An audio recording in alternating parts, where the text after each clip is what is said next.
और बुलेटिन में सबसे पहले खबरें जम्मू कश्मीर और हरियाणा विधानसभा चुनाव से जुड़ी हुई जनादेश 2024 की।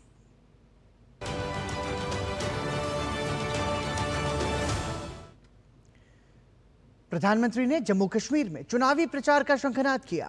इस चुनाव में उन्होंने डोडा में अपनी पहली रैली की। प्रधानमंत्री ने कहा, आजादी के बाद राज्य के चुनावों को हमेशा विदेशी ताकतें प्रभावित करती रही हैं।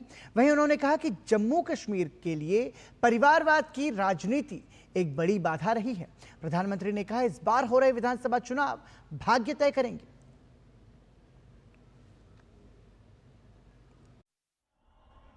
आजादी के बाद से ही हमारा प्यारा जम्मू कश्मीर विदेशी ताकतों के निशाने पर आ गया। इसके बाद इस खूबसूरत राज्य को परिवारवाद ने खोखला करना शुरू कर दिया। यहां जिन राजनीतिक दलों पर आपने भरोसा किया, उन्होंने आपके बच्चों की चिंता नहीं की।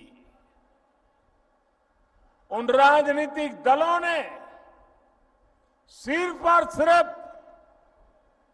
अपने बच्चों को आगे बढ़ाया। जम्मू कश्मीर के मेरे नौजवान आतंकवाद में पिसते रहे और परिवारवाद को आगे बढ़ाने वाली पार्टियां आपको गुमराह करके मौज काटती रही। इन लोगों ने जम्मू कश्मीर में नए नेतृत्व को कभी भी उभरने ही नहीं दिया। प्रधानमंत्री ने कांग्रेस नेता राहुल गांधी की अमेरिका यात्रा के दौरान भारतीय पत्रकार पर हमले का भी जिक्र किया। प्रधानमंत्री ने कहा कि मोहब्बत की दुकान खोलने की बात करने वालों ने विदेशी धरती पर एक भारतीय के साथ ऐसा व्यवहार किया है। अमेरिका की धरती पर हिंदुस्तान के एक बेटे को, वो भी एक पत्रकार को, और वो भी भारतीय संविधान की रक्षा के लिए काम करने वाले पत्रकार को कमरे में बंद कर करके उनके साथ जो व्यवहार हुआ है, क्या ये लोकतंत्र को, संविधान की मर्यादाओं को उजागर करने वाले विषय? क्या अमेरिका की धरती पर भारत के पत्रकार की पिटाई करके क्या भारत की प्रतिष्ठा बढ़ा रहे हो? आपके मुंह में संविधान शब्द शोभा नहीं देता। प्रधानमंत्री नरेंद्र मोदी ने हरियाणा के कुरुक्षेत्र में भाजपा की जन आशीर्वाद रैली को संबोधित किया।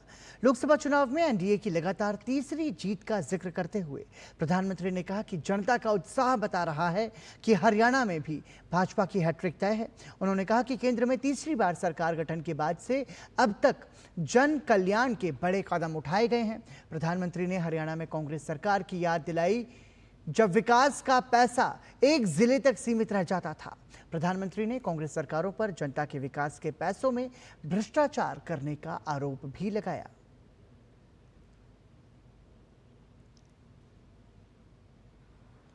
आज सरकारी कर्मचारियों को वहां अपने हक की सैलरी के लिए हड़ताल करनी पड़ रही है।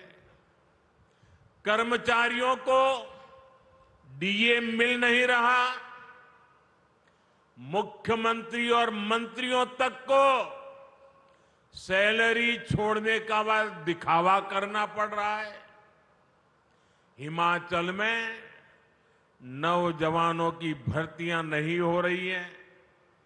स्कूल कॉलेज बंद करने की नौबत आ गई है। वहां कांग्रेस ने महिलाओं को 1500 रुपये देने का वायदा किया था। हजारों महिलाएं आज भी इस पैसे का इंतजार कर रही है।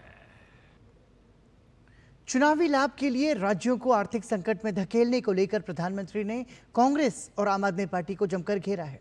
प्रधानमंत्री ने कहा कि इन दलों ने अच्छे खासे राज्यों को बर्बाद कर दिया है।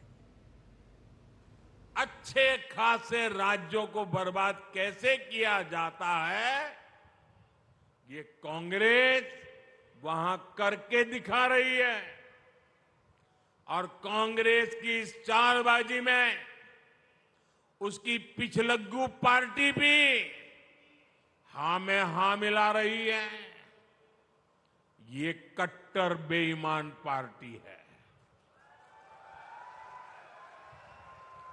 इस पार्टी की भी एक ही नीति है, चुनाव जीतने के लिए जनता का खजाना खाली करो। आप पंजाब की हालत देखिए, क्या कर दी है। हरियाणा के लोगों को ऐसी पार्टियों को सरकार के पास भी नहीं फटकने देना है।